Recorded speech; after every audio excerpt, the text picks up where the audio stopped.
A structure so deeply embedded, most of those inside it don't even realize what they are a part of. Institutions you trusted operating within a framework you were never meant to question. And while you worked, struggled to survive, something bigger was moving behind the curtain.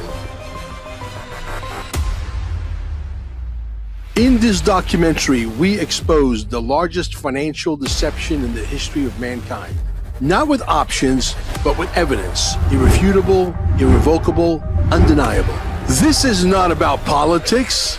This is about power. This is about control. And most importantly, this is about you.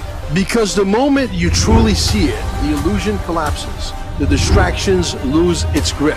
The noise disappears, and the question becomes unavoidable. When this film is released, the truth will no longer be hidden. It will be undeniable, uncontainable, unstoppable. My job is to expose it.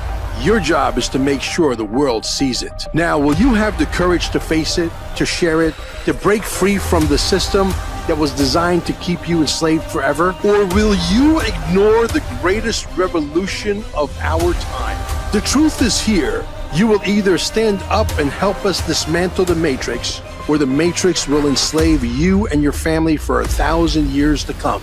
The choice is yours. God knows I did my job.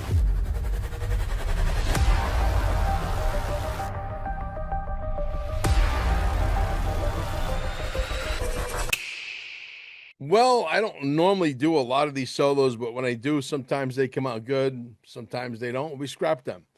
That's the business of Hollywood. This is the new Hollywood. This is the new central casting. This is the new news. This is the new whatever you want to call it. We got into this business by accident. We were living in Costa Rica, living the life, making really good money, and all of a sudden we got hit with that COVID-19 thing, and we were out of business literally like that. And because of that, we just basically had to start something new. But I started the podcasting business, believe you me when I say this, out of boredom. I was just gaining a lot of weight. I was bored. I couldn't go out anywhere. There was a curfew.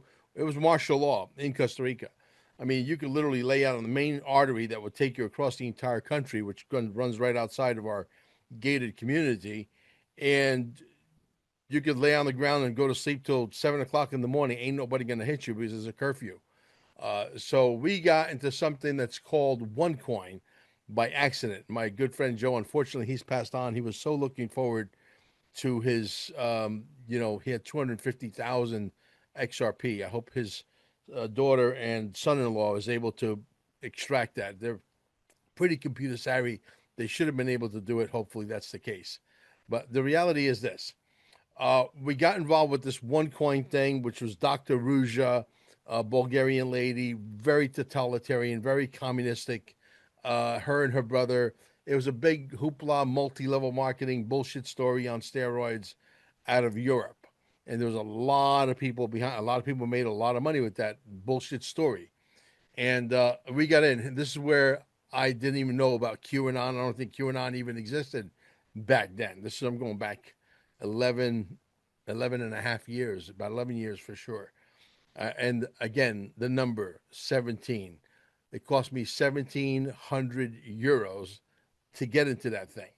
And then we got into Bitcoin mining, and Bitcoin at the time when we were mining, it was $2,700.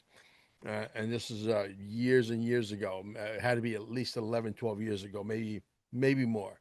About 11 or 12, maybe 11 years.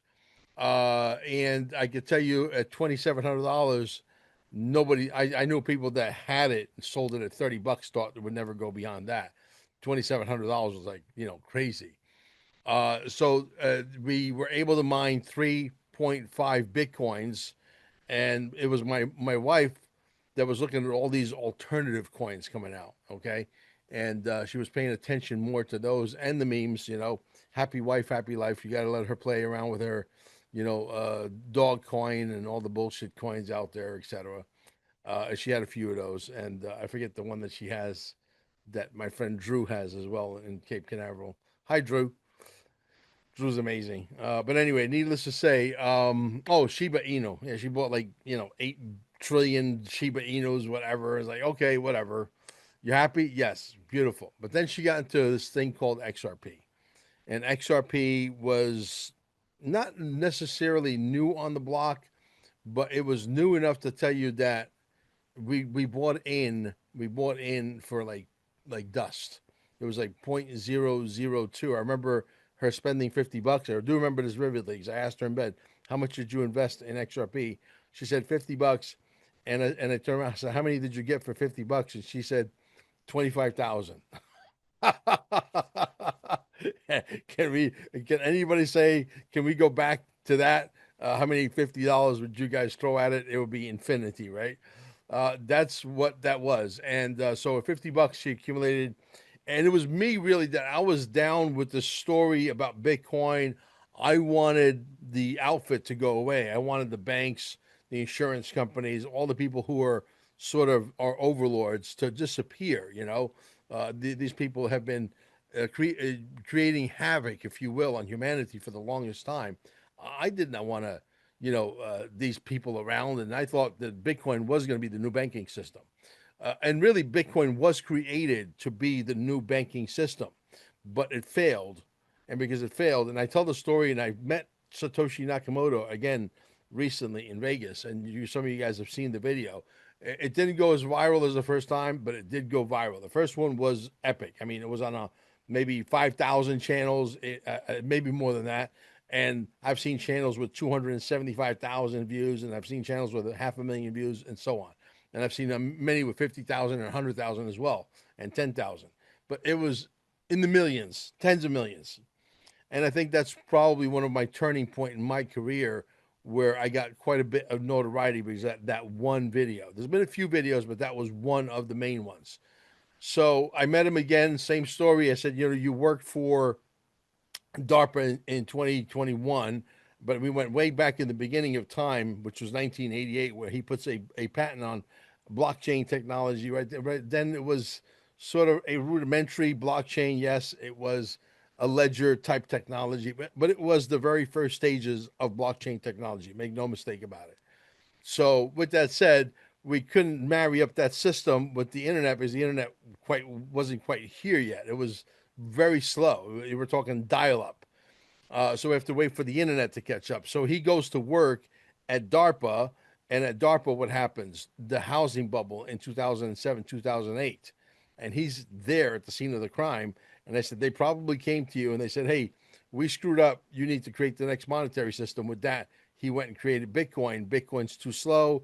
It costs too much money, blah, blah, blah. And still today, they can't fix it. So somebody had to go back and be able to fix Bitcoin and create the new Bitcoin 5.0 on steroids, which, in my opinion, is XRP. And he has agreed to that. The fact that, yes, he's maybe not the main Satoshi, and there's more than one, but he's one of many, right? And so he's agreed to that not once now, but twice on camera. So it's cute. It leaves you scratching your head a little bit, but it is what it is. So now, how did this whole thing come about? QFS 1776. Well, QFS 1776 was not even a website.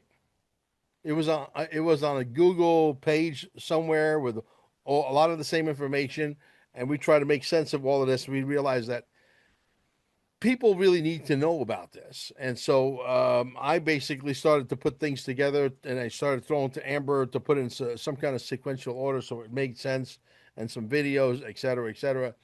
And we started to do that. And I believe that link, if I'm not mistaken, I have to ask Amber. I believe that link still exists. That actual Google page that we created, etc. I have to ask her. I wouldn't be shocked if it does. But anyway, so that's how we started because we realized, hey, there's a financial system coming. There's a new facelift coming, and all the scammers that come with it.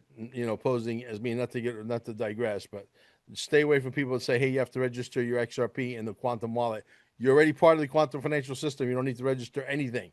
Do not fall for these scams or send me 50 XRP. I'm going to send you back 500. That's a scam, okay? Stay away from these guys. So we started to build this website, 1776.com, okay? And this was many, many years ago, probably 9, 10 years ago.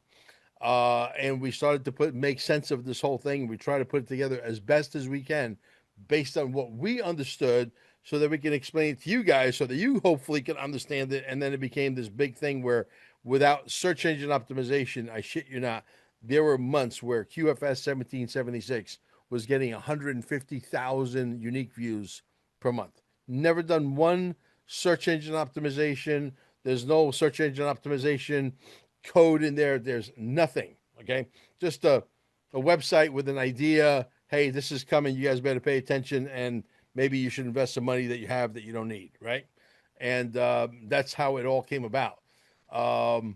Then, podcasting came along because of COVID-19. I got bored, literally bored. And I called a good friend of mine. I had actually started at this point a Telegram channel, and I was basically voicing what I felt was this new financial system in my own interpretation and in the way of a guy that used to own a bunch of pizza shops, right? And somehow, some way, these recordings would get on a lot of other channels, a lot of other Telegram channels. And I didn't know why we were having sometimes as many as 200, 300, yes, even 400 people an hour joining our Telegram channels. Obviously, there's so many Telegram channels now to confuse the hell out of you guys. And you guys are all so distracted with all these different channels. And a lot of them are scam channels, by the way. Okay. And so everybody just literally, the pie that got cut up into like a million pieces. But at one point, we used to have sort of like, I think like 45, 50,000 subscribers between the two channels. It's quite an audience.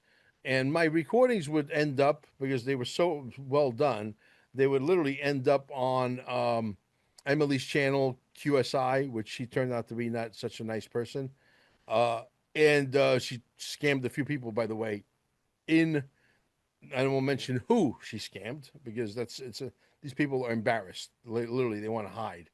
But some people on the West Coast that I know personally, she called them and said, "Hey, if you want a med bed, I can get you a med bed, but you got to put a $10,000 deposit." Unfortunately, some of the scalar wave technology, frequency technology, biophotonic technology centers fell for that bullshit story and gave her the $10,000, hoping that March would come around. I'm talking like a few Marches ago, okay? That they would get their med bed. March, April, May, June, July, August came, September, October, November, and no med beds. So she scammed a bunch of other people with that, and those med beds never ever came, and she never ever gave a refund because she knew it was a scam artist. She knew that this was a scam from the beginning. And so, Emily, if you're out there, hi. Yeah, I'm like a thorn in your side. I know. But anyway, needless to say, so then we got into podcasting. I called a good friend of mine. My recordings, by the way, were getting a lot of traction. And from that, we decided, hey, why don't we just start a YouTube channel, see where it goes? I'm bored. I said, Nino Rodriguez is doing this, and he's doesn't look like anything special. As Mel Carmine could do this too. So just because of that, I talked myself into it. And I called my friend Patrick Giacomo from New Jersey, who's half Irish, half Italian. Nice guy. And him and me, Patrick, with his sister, we become like the best of friends. Super, super cool people, the best humanity has to offer. And I said, Patrick, hey, I says, I want to send you a link tonight. We're gonna do a podcast. He goes, what's a podcast? True story, man. I said, one of those things with the an interview on video, and we're gonna put it on YouTube. Oh, yeah, yeah. Okay, yeah, let's do one. So we start, and we did it, and it was a train wreck. I interrupted him a million times, and he actually became a big fan of mine. Still is today. And as a matter of fact, I got to get Patrick back on because Patrick and I were like two peas in a pod. And he's like, Mel, he called me actually like 3 months later. He said, Mel, it was very difficult to watch you, extremely difficult. He said, you interrupt people, you're terrible, interviewer. I mean, I said, I hope, because I hope I don't hurt your feelings. Hurt my feelings. Yeah, I hurt my feelings. I couldn't give two shits. I thought I was going to shut this thing down and go back and get back into the energy deregulation business. That never happened. Then my good friend Gila Jed, she sent me a video about this technology, which I own today with Amber in Cape Canaveral. I don't own it. I gave everything to God. I don't own anything. I control everything. Everything's under a religious, irrevocable trust. And if you guys want to know how that works, go to QFS1776.com and educate yourself, because that's the best way to do it. But anyway, long story short, I learned about this technology. They called me. I was in Costa Rica. They said, "Hey, you're next in line. You got to be. You got to give us a location where to bring this stuff." So hey, here we are, Costa Rica. Uh, Close up shop. I'm still paying rent there. We're paying rent there. We're paying rent at our Airbnb. We're paying rent at the center, and there's no money coming in. Imagine that. And so I got to go find a location, right? Find the location, give them deposit, which was a hefty deposit, like almost 10 grand. And then I had to pay my first and second month and 1 month security. And boom, voila, we're off to the races. And so we had hired all these people to do all this work, construction work, and decorations, and nobody showed up. They said, "Yeah, we'll be there in 5 weeks. We'll be there in 9 weeks." Like, no, no, you stay home. I'll take care of it myself. My wife and I are very capable of getting our hands dirty. And so that's what we did. We got our hands dirty. We did it ourselves. And it came out beautiful. My good friend Bill Gould, who's the ex CEO of Equinox, which I'll be working with him together with him here shortly. Multi-billionaire guy, made a tremendous amount of money, super, super uber smart. Um, he came to visit my center just 2 days ago. He was literally blown away. He goes, "It's so homey, it's so warm, it's so eclectic the way we have it. It's gorgeous." Amber did a fantastic job with that. So we opened up stayingalive.com with two E's, and we had our challenges, and we're still surviving by the grace of God, because I'm constantly grinding, grinding, grinding. I will not wake up in the morning and take a week off or take 2 weeks off. I'm constantly grinding. Even when I go on vacation, while I'm on vacation, I'm grinding. I'm on a phone. I'm setting up appointments. I'm doing this. I'm doing that. I'm a machine. I'm constantly moving. You know. So then we got the idea of maybe doing our own gold company, gold and silver, which we by the way, I can get you as much as you want. Now the minimum on silver, unfortunately, is 50,000. Now for very slow, and I want to mess around with it, I'll get you maybe as low as 30,000, whatever, 30, 40,000. But the minimum now is $50,000 in silver, and I can still get you as much as you want. Yes, even $1 million or $5 million worth. Support the movement. Visit QFS1776.com for exclusive one-of-a-kind merch that makes a powerful statement. Protect your wealth. Cash is trash. Go to carminesgold.com and secure real assets, silver, gold, delivered anywhere in the U.S. Text Mel at 786-704-8817. Looking to acquire XRP? Minimum is $10,000 investment, and there is no limit, even up to $100 million worth. Again, text Mel with full details at 786-704-8817 and allow up to 24 hours for a response. And if by chance you're visiting Cape Canaveral or you are a local, visit stayingalive.com, alive with two E's, and recharge your body at the cellular level. So that venture started to take off and is doing well. And I got now a couple of sub brokers getting the word out there for me, like Jerry Reed, etc. Then we did the Quantum Summit, because I figured, hey, staying alive, we got all of this space there. Why don't we just figure out a way to just move the furniture out, whatever, and do these little summits, which we did. We did it with the lady who claimed to be the inventor of the technology. The technology is real. The technology works, but she's not the inventor. We won't give her any notoriety. You know who we're talking about. Okay, so she comes. We sell out 186 shares. So the idea came, hey, this is a good thing. Maybe this is a way that in the slow season, we'll do a couple of these things and we'll keep our head above water, which is exactly what's happened. So we started the Quantum Summit 1776. Now we're into Dear Mr. President.net. Who would have ever thought a guy that owned, 9 pizza shops, a pizzeria impresario, is now doing docudramas about the world and its affairs and what's going on with everything, right? So we're doing that. And dear Mr. President is turning out to be an incredible franchise and again, this is owned by my ministry. Everything I own is not owned by me, it's owned by my ministry, my religious irrevocable trust. I own nothing.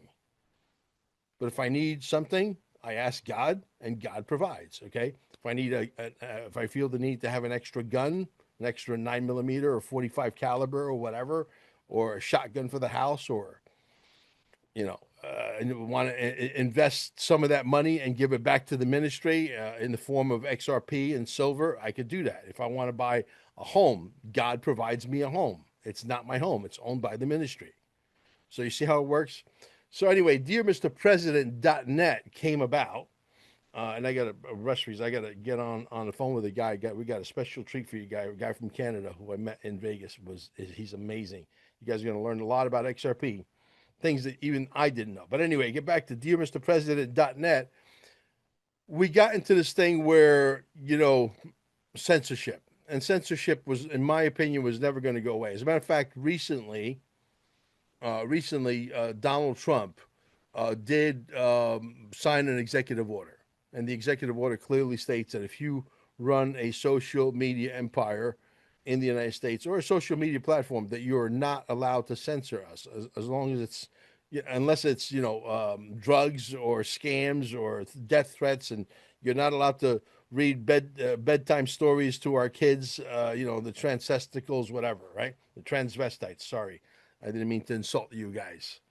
And so that came about. Now we just developed our second movie, which is going gangbusters. I mean, literally, we're selling these movies like water. The reviews are coming in, and they're all 5 stars, 5 stars, 5 stars. I had people say I would have paid $25.95 for this movie, or 25 was it 25.98, or there's a special number 589. Okay, 25.89 for this movie, and I wouldn't have made a big. Now there's a few people out there that can't get the movie to work. Oh, I tried this, and probably they live in the middle of the woods. They got dial-up internet, or they got really shitty internet, and there's a situation where if you want to fix that, you can fix that very simple.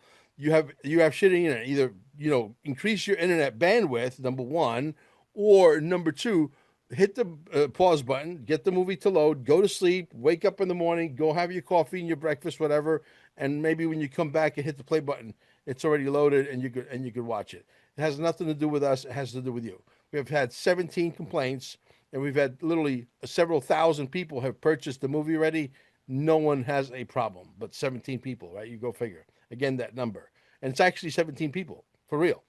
So anyway, long story short, we decided to do this movie. The movie is successful. The first movie was successful as well because it had to do with freedom of speech, and it's still there. You can go watch that one for free. That one costs no money, zero. And people have had problem loading that as well because they live in the woods and they got like one gig, I forget, gigabytes or whatever they call those things. And I have no idea how internet works, or the speed or the bandwidth. But you got very low dial-up internet, it's not going to work. So that movie was very successful. This movie's uber successful by a factor of 10 times more than the free one. And that one got overshadowed. The first one got overshadowed by none other than Charlie Kirk, the shooting, whatever that thing was. That's a whole other can of worms for another time. But I can tell you that we're going to start another movie, and that movie is going to be Donald Trump meeting with the, generals. And I need, as a matter of fact, anybody out there that is a, Q expert. I mean, you have to be an expert, not a cuckoo for Cocoa Puffs. I need about 2, maybe 3 people that are going to consult. You're going to sign a non-disclosure agreement that's about that thick. Okay. And this is going to be a movie that's going to be in production for at least 9 months, like giving a baby. Minimum 9 months, possibly as much as a year. So maybe this time next year, if we're lucky, we'll launch it. So we're going to tell the story about Donald Trump meeting with the generals in the room where there was going to be a coup d'etat against Obama, which he'll be arrested soon, by the way. And the arrests are coming, and we'll have to write that into the movie as well, which is great. So talk about God's timing. Talk about God's timing. It couldn't be any more perfect. So then he meets with the generals. The generals want to have a coup d'etat on Obama. Cooler heads prevail. They say, no, why don't you run for president? You have everything. You're very successful. You're a CEO. You have yachts. You have helicopters. You have jets. You have golf courses. You have resort hotels all over the world. You don't need anything. You got skyscrapers all over Manhattan. You're a real estate tycoon, whatever. So they convince him to run for president. When he comes down the escalator, the sign behind them reads what? Currency exchange.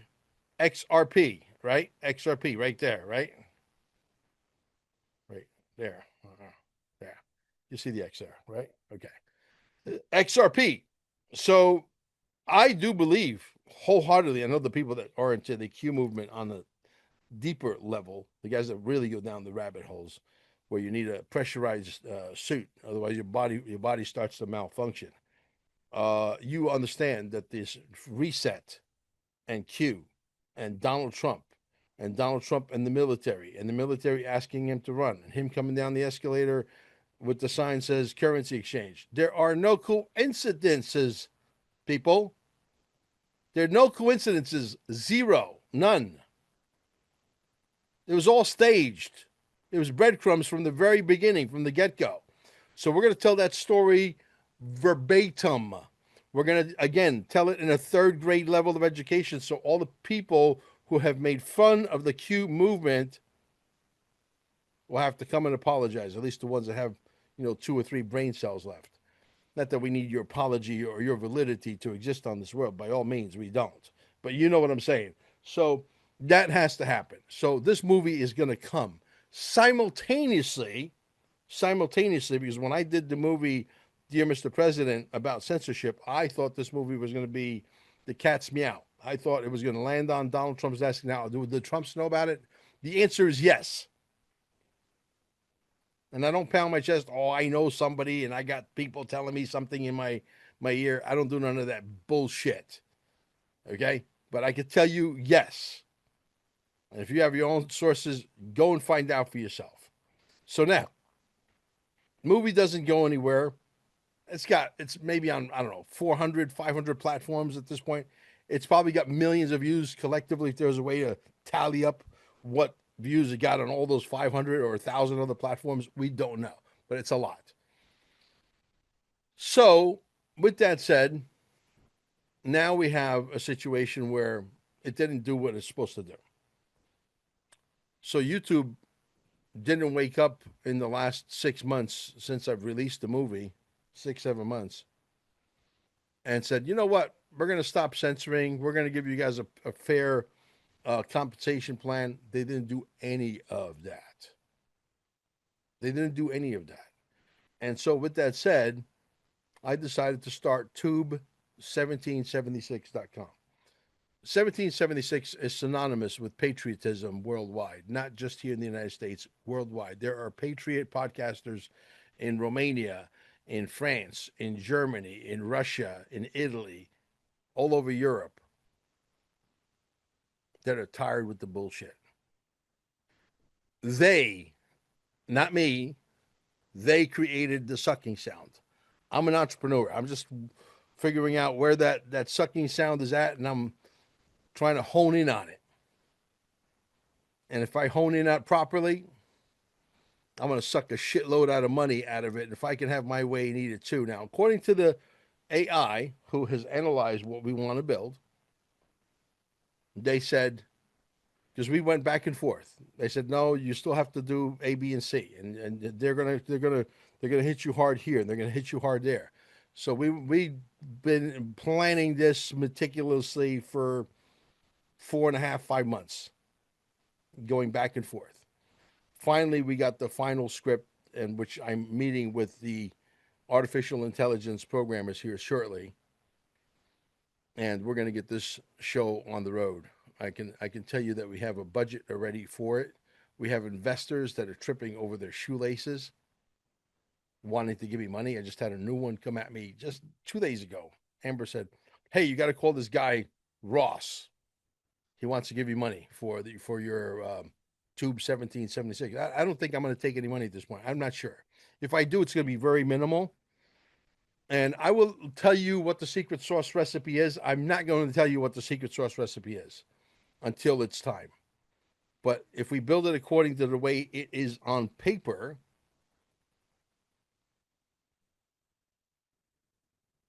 it's going to be Katie by the door. Even the artificial intelligence said if you build it exactly the way it's on paper and you build it exactly to be not so bandwidth intensive, etc., to build it very efficient, very proficient, so it doesn't suck up a lot of energy in order to run smoothly. I'll tell you one of the things we had a problem with. One of the things we had a problem with was collecting the very, very minimal fee, which is less than a cup of coffee at Starbucks, monthly fee. I will not to skip around, but people who are going to come to Tube 1776, they're not that talented. They can only build 10,000 subscribers. That's it. That's as talented as they are. Right? No one's going to hold you back, obviously. We're doing 180 degrees different than what they're doing. YouTube and Facebook and all these dinosaurs. And they are dinosaurs. They're going to die.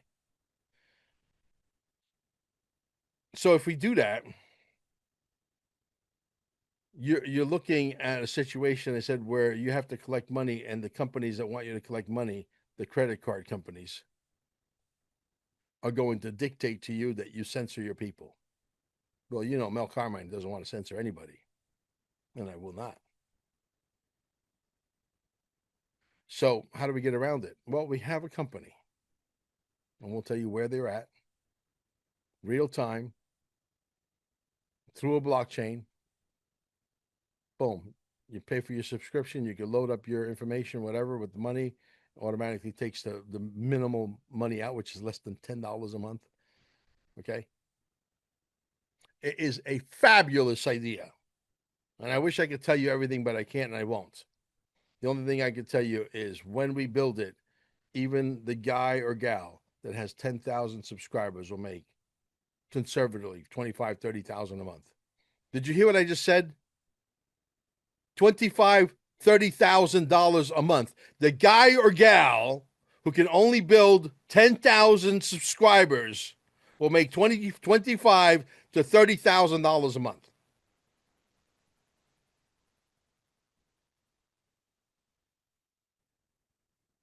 Show me one. Show me one. Not two or three, not four, not five, not 17, just one. That's got 10,000 subscribers at YouTube that's making 25, 30,000 a month. Show me one. Doesn't exist. I can't wait to tell you everything about it. But I believe we're going to build this thing in record time. And I believe when it's here and the turkey's ready to come out of the oven, you're going to say, Mel Carmine did it again. But this time, everybody's going to know who I am. And all the people that didn't take me serious. And there's so much backstabbing, by the way, in the freaking Patriot community. It is pathetic. I wish I could tell you how many people I know that I thought were really good friends of mine who have podcasts that have, 500,000, 600,000, 50,000, 75,000. I can count the people who came to Mel's aid on one fucking hand. One hand. The rest of them fluffed my balls. Yeah, Mel, we're with you. Yeah, go, Mel. I'm not a vindictive guy,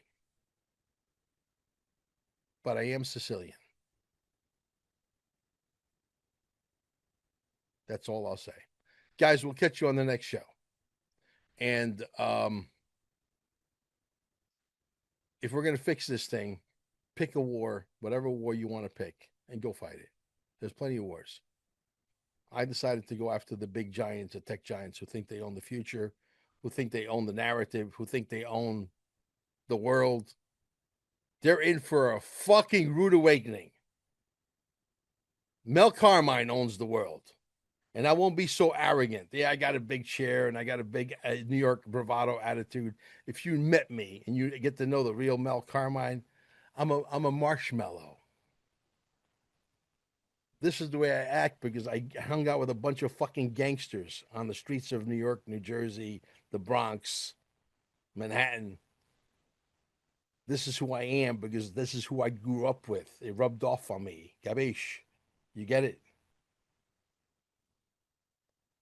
We'll catch you on the next one. YouTube 1776 is coming. Tell all the podcasters to get fucking ready.